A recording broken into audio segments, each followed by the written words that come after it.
Welcome to Tammy Nation. Let's go. I've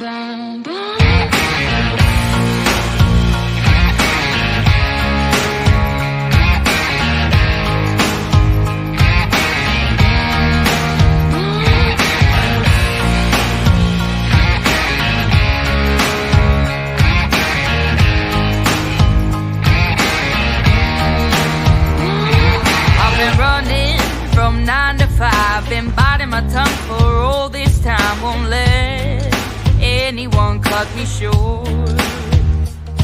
I was thinking this was the way to go, and you put up your puppet show. I say cheers to life. No, I'll be no good man's wife. Just leave me alone. I'm running the show. I'm telling you, it's my time to rise up. Live the life I'm proud of. No, you better go home. Good Monday afternoon, everybody. Welcome back to Tammy Nation. This Monday, I hope everybody had a fantastic weekend. It was a great weekend for me as well. And actually, it's Tuesday, isn't it? I thought it was Monday. It's Tuesday. I guess because I only had one class today, I think that it's Monday, so I'm off. It is Tuesday. It is Tuesday. But anyhow, trying to keep ahead of the situation that's going on in the house. Also with Israel, what's going on with Israel.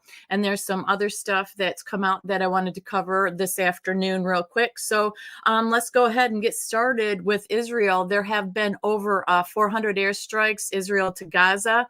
They're saying the IDF, with the Israel Defense Forces, apparently are not ready, that a lot of the Persians are hitting American bases and assets there. We talked about that the other day. We've got $3.5 billion to fund Gaza, and Hamas basically are laughing at us because we've shipped all this money and equipment over there. And basically, they're all in it together. When you talk about the elites, the internationalists, they're all corrupt, they're in on it. And we also have information through a Breitbart article that the Iran is aiding attacks on U.S. bases in Iraq and Syria as well. The White House came out with that statement. We had been talking lately about all these different people that are basically getting involved in this and how everything's escalating. So the communications official for the White House, John Kirby, stated that Iran is actively facilitating rocket and drone attacks by the Shiite militias against bases housing American troops in Iraq and Syria. So also, the White House has noted there's an uptick in rocket and drone attacks by Iranian-backed proxy groups against military bases housing U.S. personnel in Iraq and Syria. So this article in Breitbart, you can go ahead and read it. Go read it if you want the full story on everything that's going on. But like I said, it didn't take long for this to escalate. Everybody's talking about de-escalation and this and that is exactly the opposite of what is happening. So there's a lot of people that lives are on the line, a lot of military people, a lot of innocents, and this seems to be growing throughout all the different organizations and groups throughout the Middle East. And it's good to pay attention to it because, like I said, it's increasing, it's not decreasing. Moving on to the Speaker of the House deal. Basically, this morning it started out with like 7 or 8 different people that were in through their hats in. We talked about that yesterday. It got down to a few in round 3, and Emmer was the one that was in the lead, but at that time only had 80 to 90 votes. Sessions was knocked out, and it basically booted and got down to 5 people. Keep this in mind, and I know Emmers did get enough votes now in the ballot. Yes, I know that. But as this progressed, this is what the reminders were today, because we were having everybody, and we've been saying to everybody, call your representatives, let them know that who you want in, who you expect them to vote for, and keep the pressure on. Because if you think that they like hearing from us, they really don't. So the more noise we can make, the more that it puts pressure on them to pay attention and do what we would have them do. If we sit quiet and idly by, nothing's ever going to change. Nothing's going to happen that is going to be pro-America. However, don't forget with Emmers, this is the deal with Emmers. He promised to pass the Ukraine $80 to $60 billion. He voted to certify the 2020 deal. Emers did work for Soros, and really, in truth, he's really not a Republican. He's a Dem. He's an anti-Trumper, and really, this isn't a vote for pro-America. Now he's got elected in. Basically, there's a lot of people out there, and even in the Republican House, are saying that it's not a vote for pro-America, that 20 America First Republicans are in there, and why can't we find somebody that is pro-America instead of all these people who are holdouts making wheels and deals on the side and who have had bad dealings with people that haven't been pro-America. Emers has never come out to speak positively about Trump. He's never been one that has been pro-America. He's been in with McCarthy doing these deals as well. And basically, the general consensus out there is that with Emers, we're going to have McCarthy 2.0. So now I guess they're in deciding if they're going to bring this vote to the floor or not. The last I looked, there was no decision made on that. But basically, what they're saying is that Emers did get enough votes in round 5 in a secret ballot, okay, that he did get enough votes in the secret ballot, and that he really needs to be stopped. But people are working for him and wanting him in there. McCarthy also has come out with a statement since then as well. While we're all trying to gather around and elect a speaker to be able to even bring a nominee to get the vote to the floor, McCarthy's coming out already talking smack, saying that the 8 Republicans who kicked him out of speakership should face consequences. He said those people went against conference rules. He said they worked with the Democrats, and he goes, it's such a failure what's happened here, basically with kicking him out. So they asked him, if Emers takes the vote to the floor, do you think that if the next speaker doesn't do what some of these 8 or 9 want, do you think they'll eject him again? And McCarthy's statement was no, that they should face consequences. This has been a huge embarrassment the last 3 weeks, and he's called these people crazies. He said the 8 crazies are the ones that brought chaos upon us, that Congress is upset that these 8 worked with the Dems and put us in this mess. So McCarthy's basically still bidding on his own. See, if you would have kept me in office, look what would have happened. We wouldn't be in this position. He said I would be, pro-Israel. I'd be sending this money. We'd be getting deals done, blah, blah, blah, blah, blah. So he's basically calling for consequences for the ones that broke the conference rules by even dethroning him or de-seating him. And it's just basically getting pretty ugly. It's a lot of tit for tat out there going back and forth and back and forth. Now, when it comes to the speakers as well, a little bit of a positive note that came out was Matt Gaetz. Matt Gaetz said this morning that every single candidate for House Speaker has agreed to fully, promptly release the J6 tapes to the public. And he says we're going to hold them to it.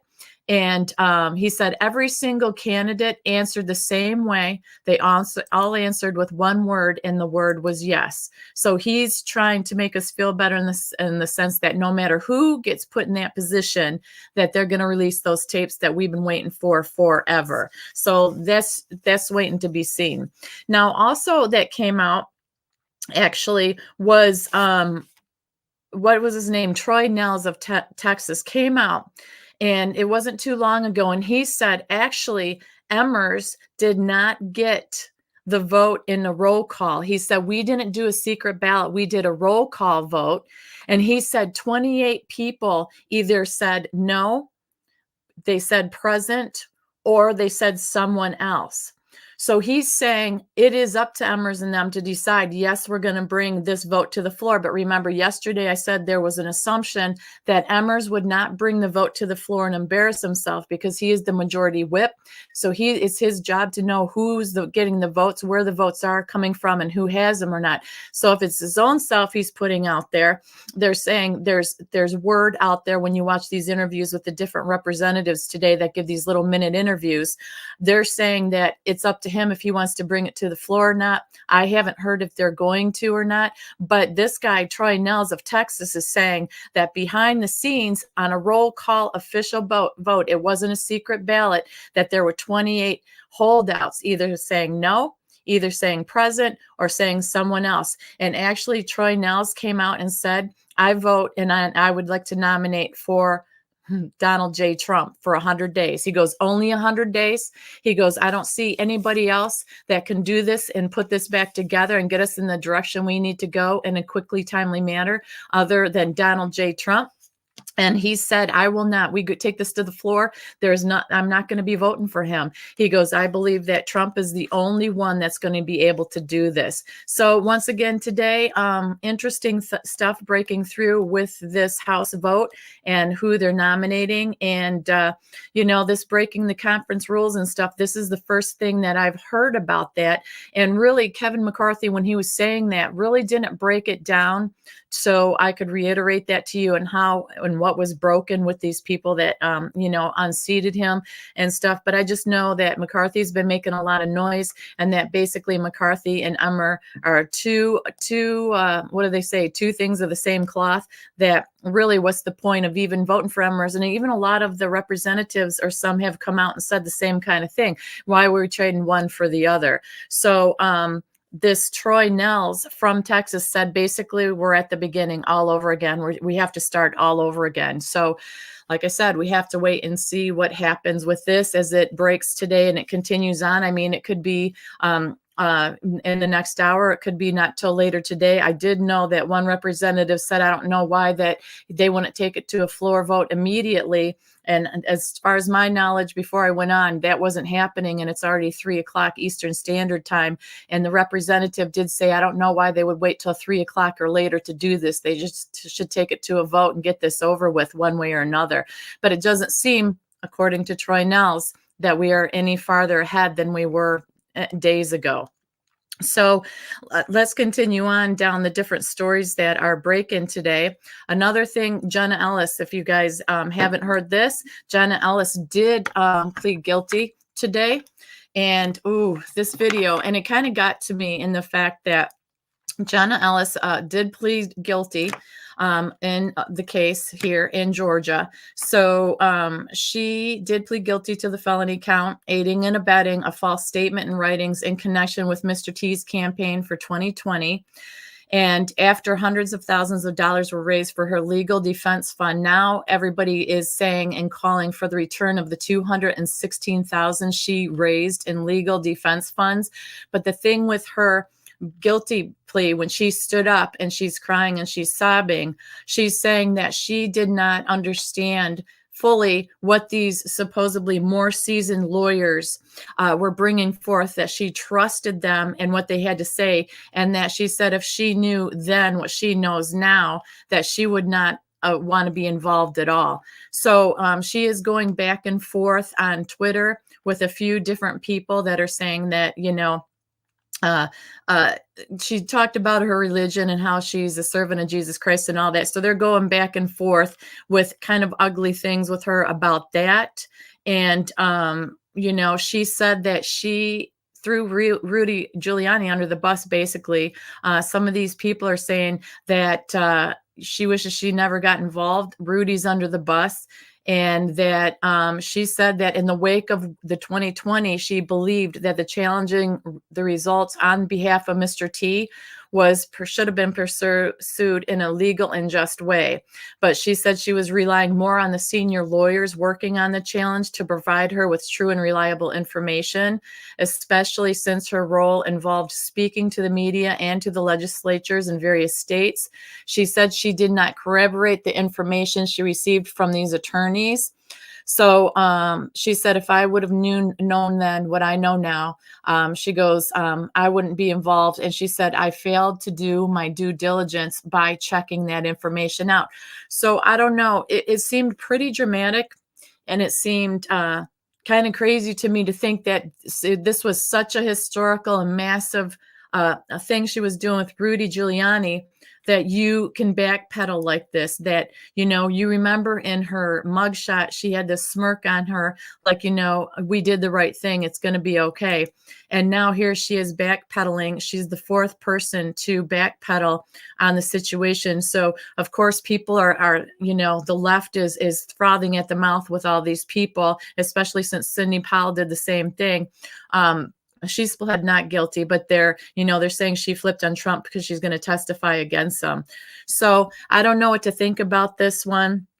Other than I think that she was a lot smarter than she's leading on to.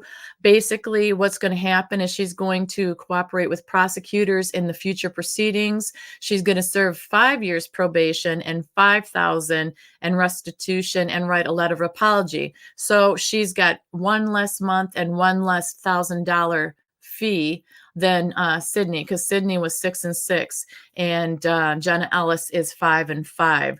So basically what is going on is they also said this is a criminalizing of the practice of law. This is something that every American, regardless of whether you are pro or anti-Trump, love him, hate him, Democrat, Republican, anything, this is all about standing firm, not only for the U.S. Constitution and the fundamental right in America to petition the government for redress, she said. So I'm sure more is going to come out of that too. You know what I mean? Every day it's something new. It's something different. Like I said, trying to keep track of this stuff and the crazy things going on is very challenging. That is not something that I think anybody saw coming with Jenna Ellis at all, but that just happened today. And then of course, DJT is back in court today in New York to watch Michael Cohen's testimony against him. Michael Cohen, as he was stepping into the courtroom before he went in there, he went up to the microphone and he spoke out and he had a simple statement. The simple statement was, this is not about Michael Cohen against Donald J. Trump. It's not about Donald J. Trump against Michael Cohen. It's about accountability, plain and simple. And we leave it up to the judge to make all the determinations on all that. So then, of course, Trump came out to the microphone as well on his way in, and he had commented as well. He said, Trump on Cohen, what he said was, he is a proven liar trying to get a better deal for himself, but it is not working, and it is not going to work. By any other judge, this case would be over. So that's Mr. T once again saying that he shouldn't even be in there dealing with this at this time, that it would be thrown out by any other judge, and that hasn't happened yet as well. And then we also have a little bit of positive news. Attorney General Andrew Bailey said the U.S. Supreme Court is going to take up his free speech case, Missouri versus Biden. And as Justice Alito put it, this case concerns what two lower courts found to be a coordinated campaign by high-level federal officials to suppress the expression of disfavored viewpoints. So Attorney General Andrew Bailey also said the First Amendment isn't up for debate, and Missouri is going to be fighting back. So he was happy to release that the U.S. Supreme Court is taking up this case, and he has high hope for that. And, you know, so that is a little bit of good news. Let's see what happens with that. And of course, but it's a good thing. At least it's in the right direction. And then the last little bit of information that I have is the House Oversight Committee is questioning a $200,000 check that is issued to Joe Biden from his brother James. It appears to be linked to family business. However, James Biden denies that that check to Joe involved pre-existing business. It was written back in 2018, and it says Joe Biden personally accepted money from his family's overseas business ventures, despite denying his involvement in the business at least 9 times. That's what the House Oversight Committee Chair James Comer revealed Friday. Comer characterized the $200,000 payment as shady because the money flowed through a distressed entity, AmeriCorps. And you guys, we've heard about AmeriCorps before. That loaned James Biden a total of $600,000 on March 1st, 2018. AmeriCorps wired James Biden $200,000 on the same day James Biden cut Joe Biden a $200,000 check. Comer, a former bank board member of the local bank, said Friday he has no evidence of a loan agreement between the two brothers showing Joe Biden agreed to pay James Biden back. And he said that James Biden wrote the check to Joe Biden as a loan repayment. AmeriCorps, a distressed company, loaned money to James Biden, who then sent it to Joe Biden, Comer said.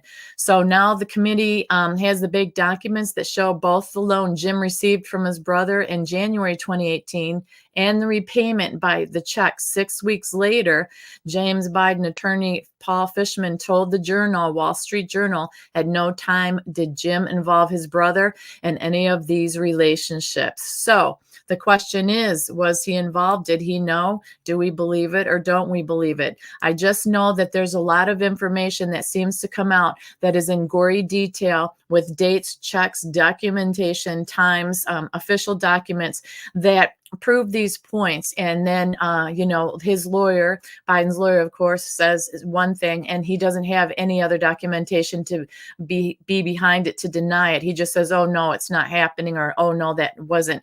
It's not very convincing.